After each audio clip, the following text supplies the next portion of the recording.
La technique en photo, on s'en fout, ça n'a aucune importance. C'est quoi le point commun entre Minecraft, Daido Moriyama et Bob Dylan? En photographie, la technicité est proportionnellement inverse de l'intérêt fondamental du sujet. Prenez le jeu Minecraft par exemple. Il est tout pixelisé, il est vieux, il est moche. Dès sa sortie, il était dépassé techniquement et pourtant c'est un des plus gros succès, une des plus grosses influences culturelles, au moins dans le monde du jeu vidéo, du 21e siècle. Bob Dylan chante faux, sa voix est nasillarde et sa technique est objectivement médiocre. Résultat, un prix Nobel de littérature. Alors que sur YouTube, il y a des centaines de chanteurs qui chantent techniquement extrêmement bien et qui restent à 300 vues. La technique n'a jamais créé une œuvre. En photographie, la technique elle sert avant tout à vous vendre du nouveau matériel, des objectifs, des boîtiers, du logiciel. Alors que dans le monde de l'art, personne n'a jamais regardé les exifs d'une de vos images. Le MoMA, le Muséum d'art moderne de New York, ne va jamais vous exposer pour vos pixels, pour la règle des tiers, pour votre portrait studio à 28 flash et 100 ISO. Les visiteurs ne demandent jamais « c'est quoi ton boîtier ?», tout comme Van Gogh n'indiquait pas la marque de ses pinceaux sous les tableaux. Regardez par exemple Moriyama, c'est flou, c'est granuleux, c'est mal exposé. Techniquement, c'est catastrophique, mais il est reconnaissable en une demi-seconde. Et ça, c'est pas le cas de tout le monde, mon pote. A l'inverse, les photos sur 500px ou Yellow Corner sont toutes interchangeables. On prend un artiste, on mélange avec celui du voisin, c'est exactement la même soupe. La technique gomme, le message tranche. Et ceux qui se cachent derrière la technique n'ont souvent rien à dire. Ils produisent des silhouettes sous parapluie,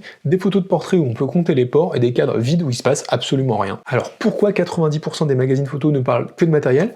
Pourquoi nos amis les papy bokeh se pointent au salon de la photo avec leur 70-200 autour du cou?